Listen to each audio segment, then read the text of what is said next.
What's up, everybody? This is Eric LeGrand, owner of LeGrand Coffee House, and you're now listening to the Chop Sports Podcast Network.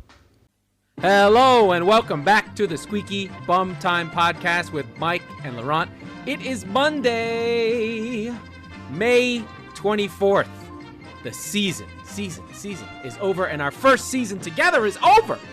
In this episode, Laurent says goodbye to Sergio Aguero. We've crowned our champions. We'll talk about the final 3 crazy minutes of Leicester's in, Leicester's out, Chelsea's in, Chelsea's out, Liverpool. Heroic Liverpool saving the day. But first, Mike, we have to talk about all the things that went on in our first season. Our outtakes, our intakes, our hot takes, our no takes. And Mike, tell us what we've got.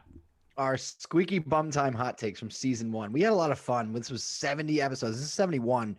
And I've had a great time doing it. And shout out again to the guys on the Chop Sports Network. We're excited to be a part of that. Before we were a couple of big shots. We were just 2 idiots with microphones. Well, we still are. But here are some examples of us being completely off the mark this year. For those that have not noticed, Manchester City and Manchester United finished first and second this season. They did. It's true. By the way, I said that they would. Laurent didn't really think that either manager should still have a job. We had full episodes where Laurent went on a full Pep Guardiola out tirade. And I think from basically September to January, every episode, he's like, Ole Gunnar Solsjaer is not a good coach. He sucks. He's got to be fired. So that's number 1 on the outtakes list. Can I defend myself? You sure may. Okay. After the season before, when Pep blew Lyon, the shittiest team, we had a draw to be in the Champions League. He blew Lyon. Blew Lyon, right? Yeah, I know. Yeah, giggle. He blew that game. Then the beginning of the season was pretty shit for City. You know, we were up and down. The narrative has been, in December, we were in 8th. Well, we were also in 12th. After we got smoked by Leicester 5-2. And that's when I was like, I fucking had it with the bullshit. And I thought, he'd never gone more than 5 seasons. He didn't have a new contract yet. And I was over it. And so that's my rationale for Pep out. Well, the funny thing about that, and I remember that part of the season, like you guys had a couple of games either moved or canceled because of either COVID or because of other engagements and other tournaments and whatever. And so you guys were like 10 points back. But everyone was close. The problem was the table. Everybody was close, but you had 3 games in hand, and I was like, "Yo, when you're gonna play those games, you're gonna win. You're gonna leapfrog 6 teams in a week." And you're like, the best coach in the world needs to be fired, folks. Yeah, that's the number 1 on our Squeaky Bum Time outtakes. Moron. Who's an idiot? But I am not infallible either. Laurent, what do we have at number 2? Number 2 is Mike. I'm pretty sure you thought you were going to win the league at some point. It was was it after United or after you beat City 2-0 and a big Ducherico? Yeah, it was after we beat City 2-0 and Spurs were top of the league for a while there. Yeah, you were about to believe. I was so ready to embrace Jose Mourinho for everything he always said he is. Yeah. And I still have egg on my face. Yeah, you were really about to be like, you know what? Darth Vader, not a bad father. Really. He let his kid do what he wanted. He got to go, live on Tatooine with his uncle. He knew he had a drinking problem. At least he didn't come fucking beat him up every day. He let him be. What a wonderful 6 weeks of bliss that was. And what a horrible cratering down to earth. Just, oh my goodness gracious. The season that was basically, it started after the Crystal Palace game, really actually started with the West Ham collapse. That was the killer. Yeah. Also. Which, by the way, is the reason why West Ham finished above Spurs in the table.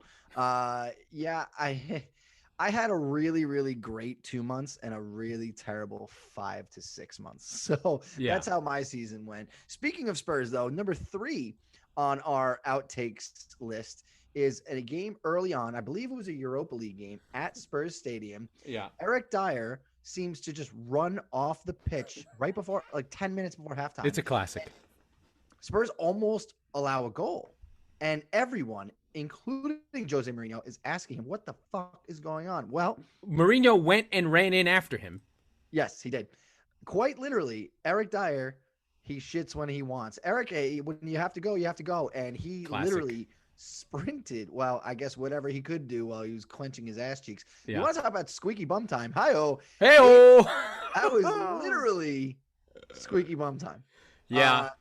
That was intense and something else. I enjoyed that. Yeah. And that was what that won. But those were during the good times still. Like that was still Yeah. It was a player ran off the field. We didn't get scored on. We won the game. It was hilarious. It's not that funny anymore. They gave the toilet the man of the match award. No, it was the Carabao Cup. That's what it was. It was the Carabao Cup. Better. I believe against Chelsea. Oh, you went to the final. Yeah, we did. By the way, I also want to point out that at the City Pep Out game, the back line for City was Eric Garcia, Nathan Ake, and Benjamin Mendy. That's how you lose games 5-2. Yep. Oh, that's against Leicester early in the season. Yeah. I remember that. Yeah, you were white hot. I was like, if I ever see Eric Garcia ever again, I'm gonna punch his little fucking Catalan face. We're shipping his ass out. He's out. Speaking of little fuckers who are out, Aveline showed up on a couple of episodes as a special guest, especially when we had a guest. Our only guest of the season, Aveline showed up. Mike seems to recall she was nude. I can't imagine she was nude. 100% nude. We had Jesse Marshall of The Athletic on the show, who's amazing. We love Jesse. He's a big West Ham supporter, and he knows his shit. He's a great guy. And so we were deep in conversation about Green Street Hooligans and all of it, right? Like deep stuff. I was actually impressed that you carried the mail on that episode, and it was a lot of fun to kind of just sit there and sit back and listen. And then all of a sudden, over your left shoulder is a topless toddler, and I'm like, oh Jesus, tap dancing Christ! Jesse's face immediately was like, if this is published, I might lose my job. Like, no, we were fine. I was relaxed. I'm a father. This is what happens. This is normal. You're French is what you are. You got to be less goddamn French going forward. Anyway, Aveline did that on her own. I had nothing to do with that. She did. We also had her on to talk about desserts, specifically Oreos. Yes, and Mike sent the fucking cookies and a jar. It was amazing. And a cup. Yeah, incredible stuff absolutely. There by you. I've never bought her anything and for a knuckle sandwich. There were some Premier League outtakes when we already mentioned Eric Dier. There was not one. You guys all know about the second attempt, but there were actually two attempts at a breakaway Super League. There was Project Big Picture, which everybody was like, oh yeah, this sounds like they're trying to do the right thing. And it was quickly snuffed out. And they're like, hey, don't do that shit again. And then 3 months later, they were like, you know what? Fuck you guys. We're out of here. Yeah. And then everybody in England rioted, which you all all know how that went. Yeah. There's a couple of hot takes that we were very hot and heavy on that kind of carried throughout the season. But one was an early, like, we love this man. We can't get enough of him. He should be managing Spurs when we thought Spurs, Ralph Hasenhüttl got a lot of love. He was neck and neck. There can only be one with Graham Potter. And then they got 9-0 again, and they fucking disappeared. And I don't think that you're looking to reunite Højbjerg with James Ward-Prowse anymore. And I don't think James Ward-Prowse is going to make the England squad, which I think came out today, but that's another story for another day. Hasenhüttl is every minute. He did play every minute of every game. And he fell off the map. It was crazy. Like, he was one of the best players in the league early on. Southampton, they were riding him to a close to top of the league. I think they were top at some point. They were top half. They beat Liverpool, right? They did. That was the crying game. Yeah, Hasenhüttl started crying. But he had that line about how, like, we have to act like pirates and stuff. And it was just a cool thing. And everybody was comparing him to Klopp. His nickname is literally Alpine Klopp. There were so many things about him that were like, you wanted it to be true, and he's not Alpine Klopp, he's store brand Klopp, right? It's a kind of a show. And I mean, I like Southampton. They're one of those teams that you're just like, for some reason they have a glow of righteousness about them. But they really did finish in 15th. Probably won, I want to say, 2 games in the last 20. like really bad down the stretch. And that just goes to show how good they were. Before the season started, they were the second worst defense in the league at a -21. They're in that group of teams that are -20 and -40 that Brighton should not be anywhere near, and they're sitting there all together. my loves, my boys. Yeah, it's going to be tough to figure out relegation next season because I think the bottom half of the table, out from Newcastle down, is all the same. But that was interesting. And then, I do, this isn't on our list of things, but one of the central themes is we have our teams that we love, but one of the great things about football, I think, is you can really get behind teams that play with joy and effervescence and fight and care and not sitting behind the ball and courage. Because there's such little scoring, the stats don't really tell stories of teams. And again, we want to talk about Leeds that we talked about all season, and literally not a week went by where we were like, just watch Leeds. If you didn't take our advice, Leeds set the record for most points by a promoted team ever at 59 points. So that is an achievement in and of itself. They only have 3 players who were not in the team on the championship. So that is a championship team that finished in the top half of the table. Yep. That's coaching, right? So that's awesome by them. Aston Villa, we loved when Grealish was there, but they still finished +9 for the season. 6 of those goals from one game. So they're really where they intended to be. But, Ollie Watkins, who I called out in Brentford before he came up, before he made a move. So sometimes if you pay attention to the championship, it can make a difference. And then you had a lot of love for Wolves until Jimenez went down, and it really went downhill from there. For them. Yeah. And then Nuno's leaving, so they're losing their coach. Wolves, I think, are in a transition period. They couldn't score. They're in the bottom half in the league, scoring at 36 goals. This hurts me, but they're a relegation candidate for me next year. And I think I'm very curious to see one of the we'll get into a whole transfer. I mean, that's really between that and the Euros, it's really going to have for the summer. So buckle up, folks. But I think one of the most underrated transfer targets, and I don't know if he's available, but gosh, I want him at Spurs, is Pedro Neto. And I am a huge fan. That's one of your through lines of the season, Pedro Neto.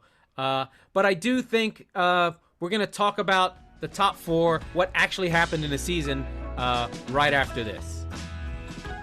Myself and Gooch are both getting a little older. One of the first things to go is your vision. Thank goodness for our hookup over at Absolute Eyewear in Woodbridge, New Jersey, right on Main Street next to the train station. They have glasses for all ages, all budgets. They have safety glasses, sports glasses. They are a full-service powerhouse offering eye exams and even free lenses for the kids. They work with BCBS, AAA, AARP, giving massive discounts. They're open 5 days a week, closed on Wednesdays and Sundays. Call 732-326-3937 to get your first pair of Ray-Ban, Burberry, Coach, Polo, you name it, they got it. Go see Craig and Johnine right now. And we're back. We're back to talk about the final day of the season. I got angry with the final coverage, of course, but we had a battle between Chelsea, Leicester, and Liverpool, all the games at the same time. Liverpool on a 6-game winning streak, having won 8 out of 10. Chelsea seemingly running out of gas, and Leicester really running out of gas. And so to set the scene, right? Liverpool wins and they're in. Yep. Chelsea wins, they'll need help. So Leicester City facing off at home against Tottenham. First time fans are there. So Leicester has the hardest matchup of the 3 of them, I guess. They need a win and Chelsea to draw. No, because even if they both, Chelsea won. No, Chelsea lost. Sorry, you're right. Math is hard. Anyway, so Liverpool wins. They score early. Crystal Palace doesn't stand a chance. They cruise. I think it was 3 or 4-0. Maybe. But it wasn't until the second half, so it wasn't really in the bag until really in the second half. Leicester against Spurs, it flipped back and forth. Oh. Leicester were up for a minute there. They got 2 penalties? 2 penalties. So, okay. To be clear, there's a basically, as we've said many times, the Europa League is basically the NIT. And then you know how there's all these newish tournaments that are popping up all across, like the Hawaii Invitational and all that bullshit. There's a Hawaii Invitational. Now there's a Hawaii Invitational. It's called the Europa Conference League. Yeah. which I don't know what it means either. But it does mean that Spurs have qualified as a function of this. Well, all right, the seventh, I spoiled the ending, but the seventh place team will qualify for this. Now, Arsenal is still in the running for this as these games are going on. Spurs are losing early. Arsenal is winning early. So there's about a 15-minute span where Arsenal are celebrating the fact that they're going to finish above Spurs for the first time in 6 years, by the way. You shove that up your St. Tottenham's days ass. Bullshit. Yeah, so but the story here is Leicester and Chelsea. Chelsea and that's really the other thing is that collapsing. Right. And Chelsea's getting their doors blown off by Aston Villa. And so now you've got a situation where for the majority of the 90 minutes, and like I said, they're all simultaneously played. Leicester is in fourth. Chelsea is in fifth, which means they'll miss out on Champions League. And snickering Spurs fans are like, you have to rely on us. You don't even want to know how painful that is. Go fuck yourselves. You're screwed. Yeah. And then Leicester City, there was a corner. So, and they had got two penalties. Yeah, they had gotten 2 penalties. Vardy puts them both away. And so Matt Doherty, who did play very well in this game for the first time, literally all season, he draws a corner kick. That was actually in the outtakes. We'll get into fantasy in a second, by the way. And so Spurs just basically it's a good ball in from Son. And Kasper Schmeichel comes out to do something, God knows what. It's a punch. And it ends up, he tries to punch it. He misses by a mile. It bounces in the net, and Spurs are up 2-2. Now, our Spurs are tied 2-2. Yeah. And so now at this point, Leicester have to win. The draw does nothing for them. And they go for it. And they get caught out on the break like twice. 4 times. Yeah. Twice of which were finished off by Gareth Bale. The first of which was set up by Kane. Yeah, but the Kane move, it looked like the chance had passed. You're like, what the fuck is he doing? But I never had any doubt. I knew I knew the cavalry was coming. And now again, I did not want this Europa Conference League bullshit. I wanted Chelsea out of Champions League. Yeah. So I'm sitting there for the first time in my life rooting against Tottenham actively. And I had to grit my teeth on a Harry Kane goal and a Gareth Bale goal assisted by Harry Kane. Come on. It's awesome. I know. I didn't really. I cheered. But what it did do is it sealed both the Golden Boot and Playmaker Award, which is most assists, that I also learned on Sunday. So Kane won both of those, as we said he would. Yeah. Nobody's ever done that before, by the way. But so now Spurs go up. Andy Cole did it in 1993. Yeah. Spurs go up and Leicester are out. So Chelsea's got 4. Yeah, and all of a sudden then it's chalk. Yeah, then it's chalk. It's the same top 4. It's City, United, Liverpool finished 3rd, which is incredible to think about it. They were 29-9 and had a 6-game losing streak at home, which is insane. And they still finished there. I think their real issue is they just fell off in both ends of the pitch. Chelsea back into the biggest back in history. They really can't score. They're on 58 goals for the season. That's not great. They really won on defense, and when they give up goals, they have no way back, and their finishers don't finish.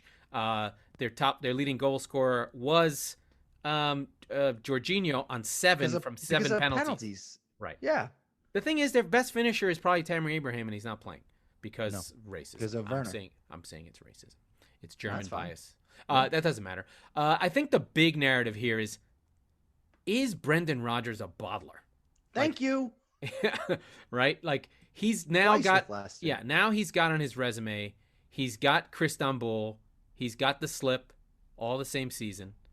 He's now got last season where he collapsed, and he's got this season where his team collapsed. They basically finished in the same. I mean, they had a better season on 66, just maybe 3 points more than last season. Mm-hmm. And they were good. I mean, there's no doubt that Leicester are there. It's a shame though, because what happens and why the Champions League is so important year on year on year is the gap in money. Essentially, you get a second TV contract for your team, and if the same teams keep falling in, the gap widens. So that's why it's so hard to break through, because that Champions League is really half of another squad that you need to even play well enough to be in the Champions League and go the next round. And it's also why the ESL was around. If it was up to Spurs or Arsenal, they'd be like, it's okay. Yeah, they wouldn't give a shit. Right? It's from a business perspective, it is regulatory capture. They want rules in place so that they can stay where they are. And what's funny is, in this podcast, we just did what I complained about NBC Sports doing. We haven't talked about City, who won the fucking league. But wait. But that wasn't the story of the final day. No. There was one. We'll give you your moment in the sun. But wait, before we give you your moment in the sun, we have to give our good friend, your teammate, our friend Chari, who we talk about all the time. He's also another staple of the show. He's the producer you never hear about. Our brown brother from another mother. Their team name in our fantasy EPL league is Just a Shit Mike Salerno, which I chose that name. You chose, yeah. You chose the name. Okay? I did fucking choose the name. So on the power of a Joao Cancelo red card in Wednesday's game, somebody here whose team was an absolute piss whistle wagon, 30 wins, 6 losses, gets ousted in the first round of in the semifinal by Just a Shit Mike Salerno, a team named after myself, and the most because we are just a shit Mike Salerno. Well, not this year. You guys rode your Liverpool horses all the way to the crown. You guys took home the crown. So as begrudgingly and frustratingly as that is, congratulations to you, mostly Chari and very not very you. Little. Yeah, very little me. I don't know how to use it. I'm in old mode. Here's my lift. Ooh, it's throat spray. So, speaking of lifting trophies, City finally lift their trophy, but it's not really about the trophy lift. It's about Sergio Aguero's last game. The whole game was about him. He didn't start. He comes on about with a half hour to go. He's kind of loping around doing his Aguero thing, and then he just comes to life on a couple balls by De Bruyne, and he just scores finishes that you're just like, you know what? That's what we've been missing. That's what City's been missing. Yes, we won the league. Yes, we scored 84 goals. Yes, it's been a defensive thing, but goals that have happened when you did not expect them and the guy wasn't just sitting on the doorstep. Aguero makes things happen that don't happen. And it's not about, and I don't think he's leaving City because he can't finish. He's leaving City because he's not available.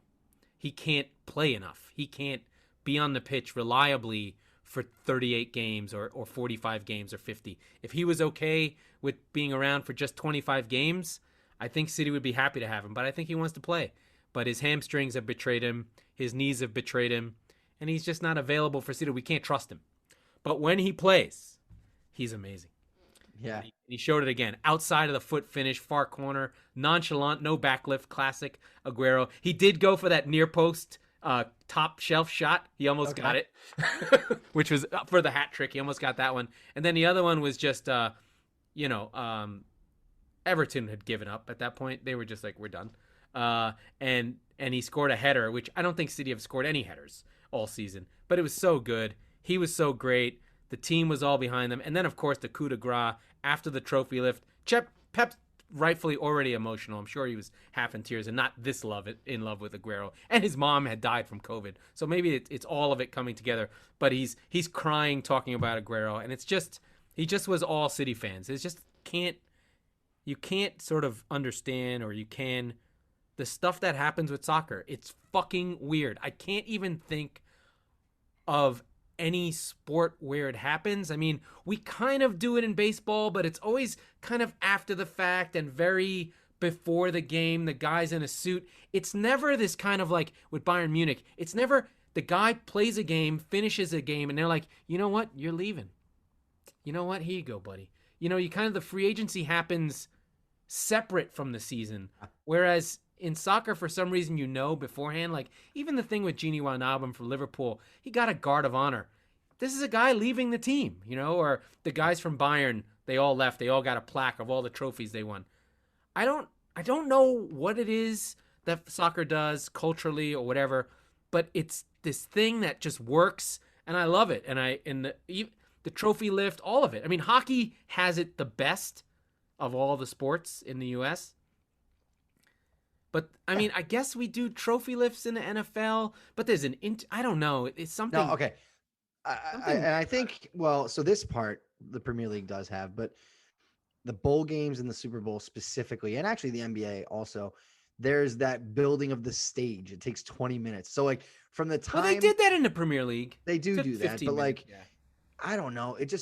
Maybe it's because the Super Bowl and like the bowl games, there's not really like, it's not at your house, right? Like it's in your stadium. It's with your fans there. Yeah. It's just so much when it more is, meaningful when it is. And that happens often. Right. But like, that's the thing for me is that like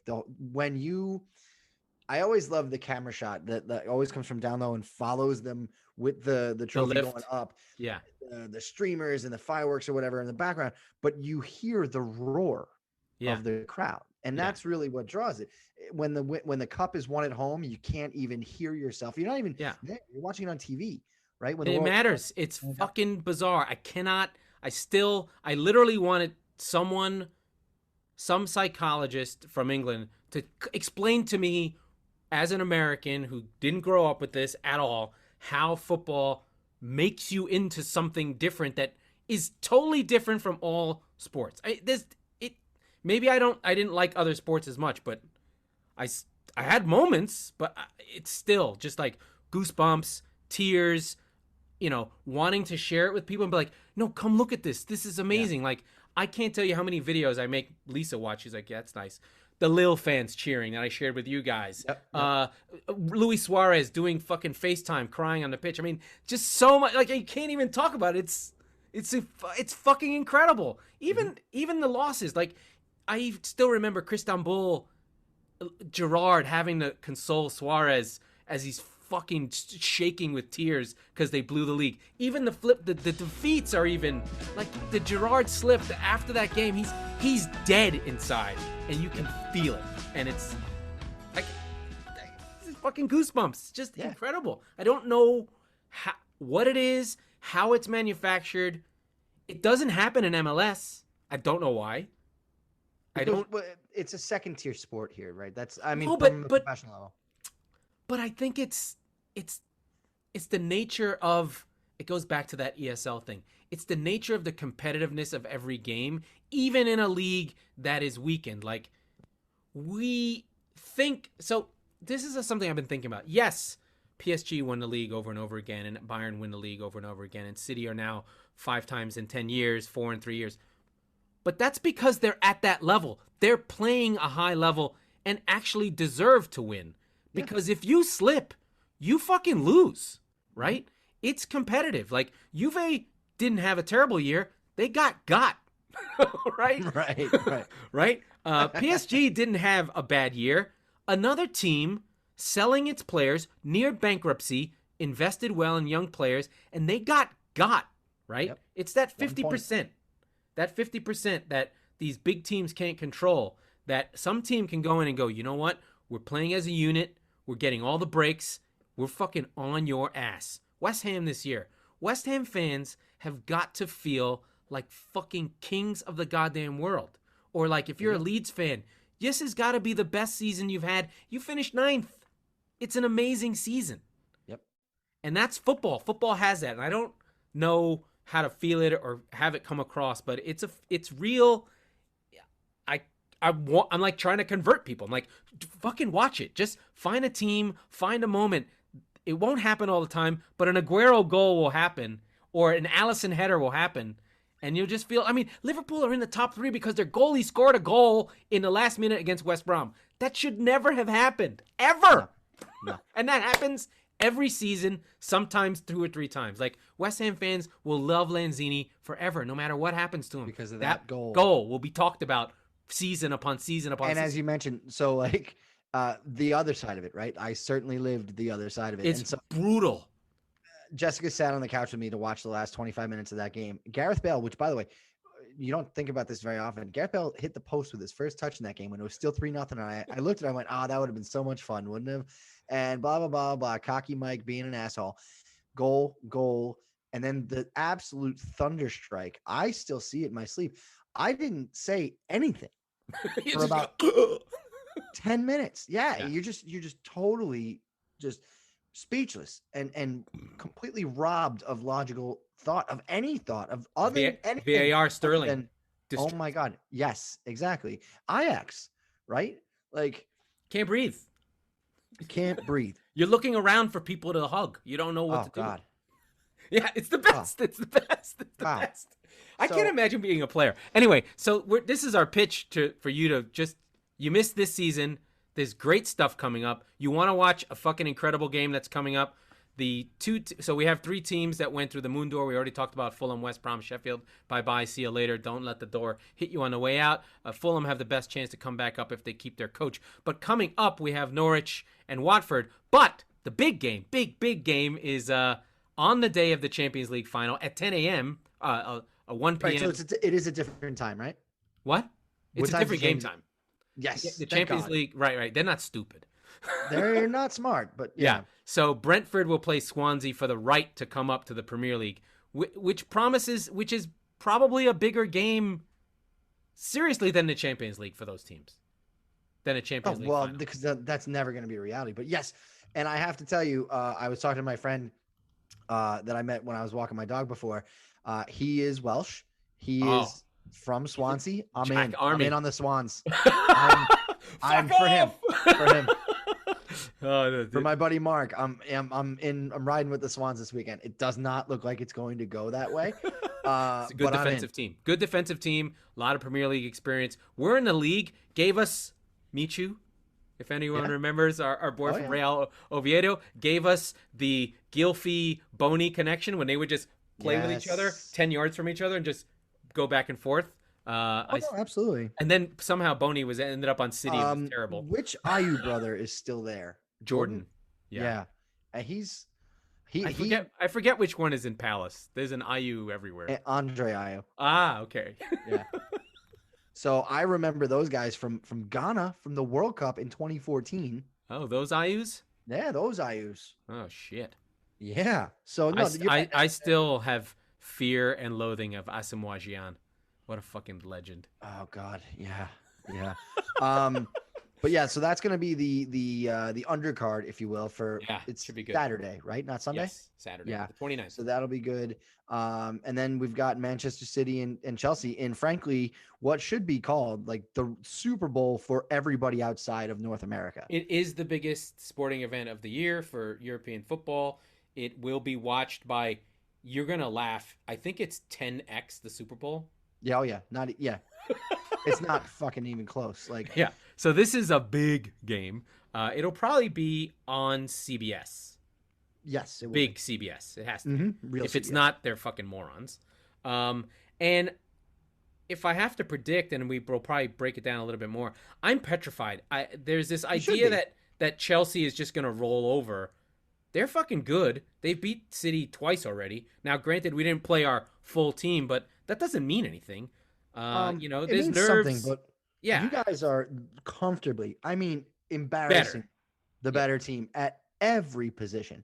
And so you should be nervous based on that alone, right? Like, if you weren't nervous about this game, I wouldn't know anything about you. God, You know? So I'm just afraid of an early goal because John Stones is scared and something fucks up, and all of a sudden Werner finds his shooting boots and it's on, or Kyle Walker penalty, something fucking ridiculous, because we've got this shitty ref that always fucks with City and hates Pep. So we're going to go way in detail on Thursday about it. That's going to be basically all of Thursday's show. We're going to be talking about Brentford and Swansea, and then obviously the main event, Chelsea and Man City. So we'll get more and more into that, but it's been an awesome first season. It really has been. We, like I mentioned, we're on the Chop Sports Network now. We see you guys. We see, our numbers going up. We see people following and listening and enjoying. It's getting better. Is shocking to both of us.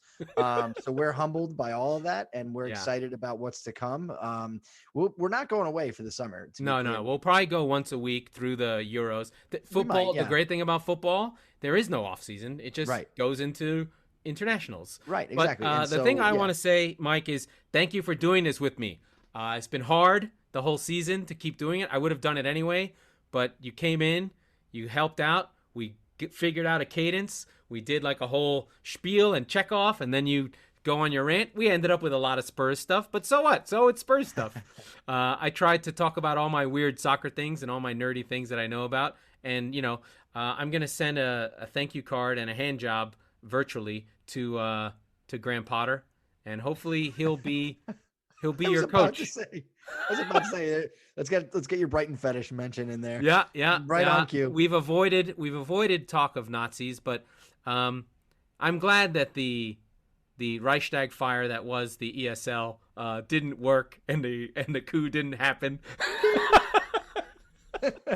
And hopefully one day we'll have the chancellorship and be able to print Reich marks as we plan on taking over the rest of Europe. In the search of Lebensraum to grow our community. Oh, right on cue, folks. Take us home. That was the last episode of this season of the Squeaky Bum Time Podcast with Mike Salerno and Laurent Cortines. I'm not a Nazi. We release... I just love World War II. We release new episodes on Mondays and Thursdays. Please rate, review the show on your favorite podcast network, but especially Apple, as it makes a huge difference for the show. And like we said, we are proud members of the Chop Network. Look for us to make a guest appearance. I want to get made fun of about soccer on their show. We'll probably have to do it together. Maybe we'll be like Raj and Davo from the Men in Blazers. Yeah. Maybe we need a new name. This is penultimate. Because next we've got Thursday, and then we'll review it on Monday, and that'll be the end of the season 1. So we're almost there. We're almost there. It feels like we're there. It feels like we've been there for quite a long time, actually. All right.